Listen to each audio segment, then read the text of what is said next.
Hello FlossTube, Jenny here with episode 11, which will be my WIP Parade.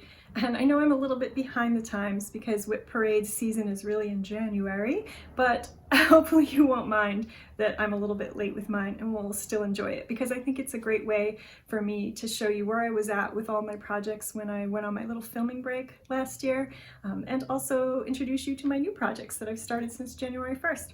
So let's dive in. I had 5 cross-stitch WIPs from 2022, so I will just show them in random order, and I'm going to start with this Dimensions kit. I think it's actually called Luke and Leia, but I always call it the Star Wars poster kit. This one, if you've been on my channel for a while, you'll know that this was not the most smooth sailing of projects, and it's had its ups and downs, but at any rate, here's where I'm at with it. So I definitely have more done since last time, I think. I think last time I hadn't put in too much of Luke here.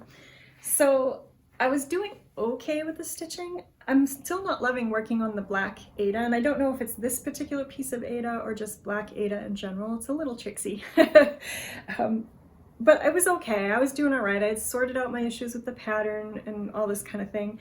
But then I just don't like his colors. I don't like the colors they chose. I think he's very orange. And I got to the point where I just was thinking, this might be one I just never finish. Maybe I'll even just give it away and someone else would want to finish it. But then I ended up revealing it to my husband after Christmas, and after I gave him the replacement cross stitch that I made for him, I showed him this and said, this was originally what I was doing, but these colors are terrible. And he said, actually, I really like it. And he seems like he would be happy with it if I finished it. So, and this will tell you how much I like the guy. I'm going to keep working on it. I'm going to try to finish it, but I don't think it's going to be one I'm going to be like, okay, I'm going to work on this and get it done. I think it's going to be one I just pick up now and then and do a little bit on, and if it takes me 3 years to finish it, okay. So that is my Star Wars drama update. Put that one over there. All right, so the next WIP that I have is my Holly Hobbie. So this one almost is not a WIP, as you can see. I have only some back stitching to do, including putting in the little stems of the flowers, and then I think there's some back stitching throughout her dress to kind of define those different areas. And then the only other thing I have was a part I had left off intentionally, which was the hair that's sticking out here and here. I'll show you the picture of the booklet that it's worked from so that you can see. And I had left that out because I thought I liked her better without. But now that she's sat for a while and I pulled her back out for this WIP Parade, I think I'm going to add the hair as well. So I've got to do that now as well. So yeah, so as I showed you, this is a vintage cross-stitch booklet. It is Paragon 5071, I think. All the details will be in the description below the video as usual. This one's long since out of print, but you can still find it on eBay or Etsy. And let's see, oh, it's a, what count now? I know it's a DMC Charles Craft Monaco, which is their Lugana. The color is tea dyed, and it is 28 count. So that is Holly Hobbie. Next up, I will show you my Visit Hogsmeade. I'll put up the pattern here. This is a chart by Country Magic Stitch, I should say. And this one has not got as much love as I'd hoped. Here's where I'm at. And I'm sorry for that giant crease. I did actually iron all of these, but then I wasn't thinking and I folded this one in half because it's kind of a large piece of cloth. But at any rate, I still really, really love this design. I love the winteriness of it. I love that it looks like a vintage travel poster. I love Hedwig being in it. So this is one I'll definitely finish. I think it just went on hiatus because I was so busy with Christmas gift making, which if you saw my last episode, you'll know I was very busy, very, very busy with that. But I'm going to pick this one back up. I have found that I'm like a seasonal stitcher because it's winter. I want to work on mostly wintry things. And this is the perfect wintry thing. And it also has a lot of fill in the sky that I'll need to do. And that's actually super great because sometimes I like to stream things on Netflix or Hulu while I'm stitching. And that's the perfect project for that. So hopefully I'll be showing more progress on this one again very soon. Oh, and I didn't tell you anything about the fabric. This one is 14 count Aida from Wichelt. I am like the many people that I've heard this week alone saying they're not sure how that's pronounced. Someone should figure that out and we will all know it going forward. But anyway, the color is French lace. Next up we have Rainbow Brite Color the World with Love, which is a design from another vintage cross-stitch booklet that is long since out of print. But again, I see copies pop up on eBay all the time, so if you were really interested, you could probably easily get a copy. And this is where I'm at with this one. So I hesitate to call this one a WIP because it's going to be a frog and restart, I think.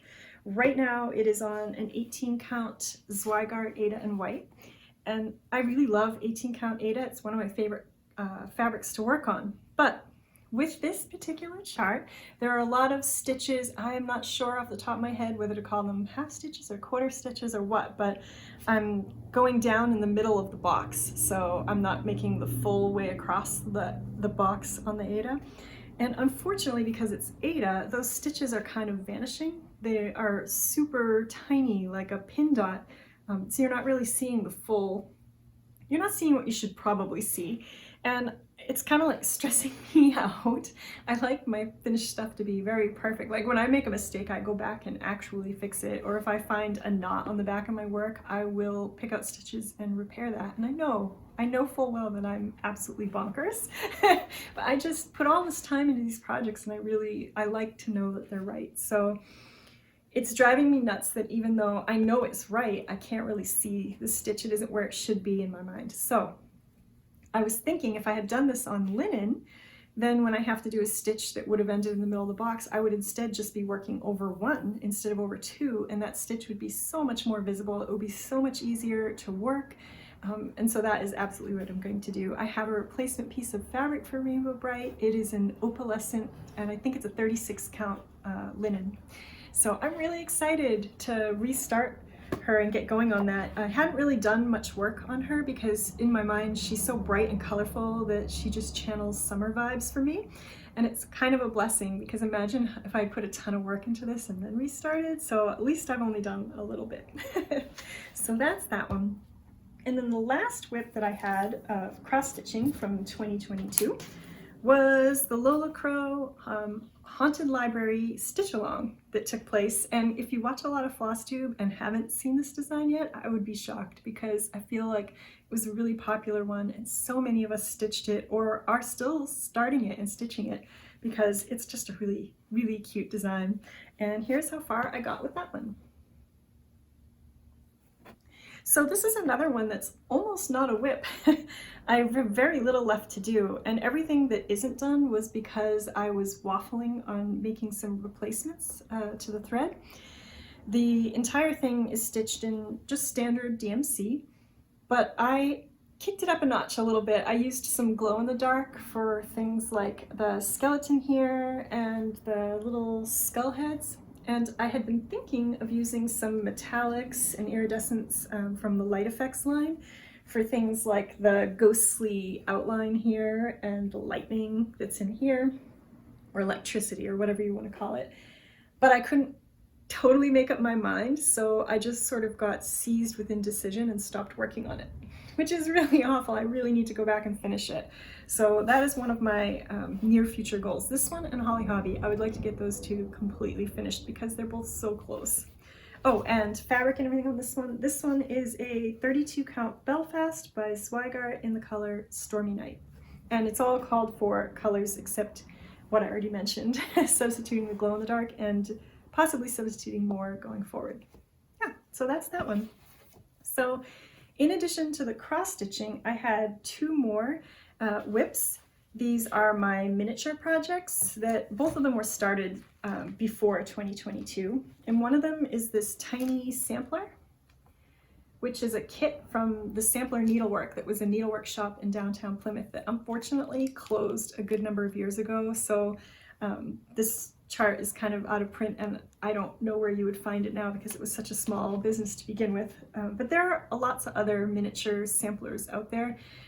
There's a couple of websites that I've seen that have it. So if you go Googling for, you know, dollhouse sampler kit or something like that, I'm sure you'll find something similar. You can also work like a people-sized sampler, but just on the smaller fabric, I guess I'll say it for lack of a better word. I've seen people do that. It just depends on the scale of the sampler, the full-size sampler chart, and how it will work out when you do it super tiny. And by super tiny, I do mean super tiny.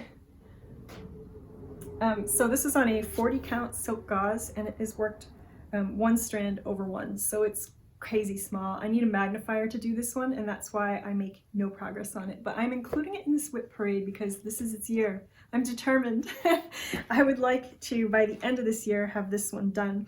And you'd think it's such a small project, no big deal, right? But that's actually a lot of stitches, and it is full coverage, so we'll see if I can do it. So that was one, and then my other mini project is my my carpet WIP. I love making the little carpets for the dollhouse, which are done like needlepoint style on a canvas. And this is the one that I have been most recently working on. So this one is Newton Abbott by Ellie Jenks. I have worked several other of her carpet designs. I did Heath Lodge and Cook Chambers, and I absolutely love her designs. They are just so beautiful, and even better, you can now get them as PDFs, which is great because I don't mind waiting for a physical chart. I work off a physical copy when I do this particular style of needlework. But she's in, I think it's New Zealand, so you gotta wait a while for that mail to get to you. And now with PDF, it's instant gratification, which is great, mostly because when I decide on a new design, I can immediately also order the colors that I'm missing. So I'm so excited about that. And I'll leave you links to both her Etsy shop and her website, but I will tell you that the website is a little bit cheaper, I think because there's no Etsy fees to build into the price is probably, I'm guessing, the reason. But yeah, if you're looking to get into this miniature work, Ellie Jenks I recommend. I really love her. So yeah, that's where I'm at with this, and this is called for colors, and it is the Cordova Petty Point canvas, which is, I believe, 22 holes per inch, and it's worked over one. So that was all my WIPs, all my old ones. So now I will show you the 3 new projects I have started since January 1st. So the first 2 are just smalls. I like working these little small designs at the same time that I'm working some big designs, because then it feels like there's always something for every mood, for every like physical situation. Like I'm going to be in a car, maybe something more compact will be best. And it's fun to have a variety of projects. So January 1st came around and I decided, all right, I was starting a stitch along that I'll show you in a minute, but I decided to pick 2 small projects to have going as well. And like I said, I've figured out I'm kind of seasonal, so I picked 2 wintry ones. And the first one is, this chart was actually a gift from my bestie, and it's called Christmas Woodland Animals by X Cross Stitch Pattern X on Etsy. And I think this one is just so cute. My bestie really gets me. I love woodland creatures, you know. So I actually have like a woodland creature theme going on in my bedroom with like big prints of deer and all kinds of things. So this was a perfect chart to gift to me. And this is how far I am on it so far. So the pattern calls for a black Aida, but I'm pretty scarred by that dimensions kit. So I went with the color charcoal instead. It's by Zweigart, and it is a 20 count Aida. And I'm using the called for colors. And this one's really fun because it's broken up into like little motifs, so I can just sit down and work one little motif, or as you can see, part of a motif apparently, because I have not finished a single one yet. So just a small start on that one, but a start nonetheless. All right, the next one I chose was Winter Landscape by Box and Fox on Etsy. And that's the same maker of the butterfly that I showed you in my last video. I was really happy with these charts, so I thought I would give this one a go. And here is how far I am on this one. So this is a Zweigart 20 count Aida, and I think it's just white. And I'm using called for colors except for one. I think it was 3882. I don't know how I'm remembering these numbers, by the way. It's funny how if you were like, what did you do yesterday? I'd be like, but if you're like, which color did you have to substitute? I'm like, oh, 3882. I don't know if anyone else is like that, but yeah, so that was apparently one of a line of limited edition colors that DMC made. and you can't get them anymore, which I think is such a bummer, because when you put like a floss color out there, of course designers are gonna like make charts that use these, and then nobody can get them. So I don't really get that whole limited edition thing, but it is what it is. And I did read online some suggested substitutions. Did I even write that down? I don't think I wrote down what the substitution was. Oh, I did. I wrote it down, and it is 3882. And the recommended substitution was 3889, which I think is a really similar brown. I looked up pictures of 3882 and compared, and it looks really similar.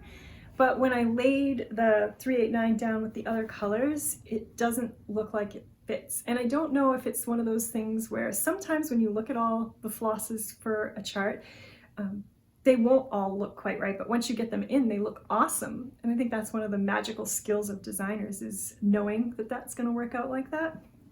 So I don't know. I think what I'm going to do, it's only used in one small part. It's part of the roof right here. So I think I'm just going to go ahead and work up kind of more of the pattern and leave that empty, and then I will come back and see if I think that color is going to blend right in.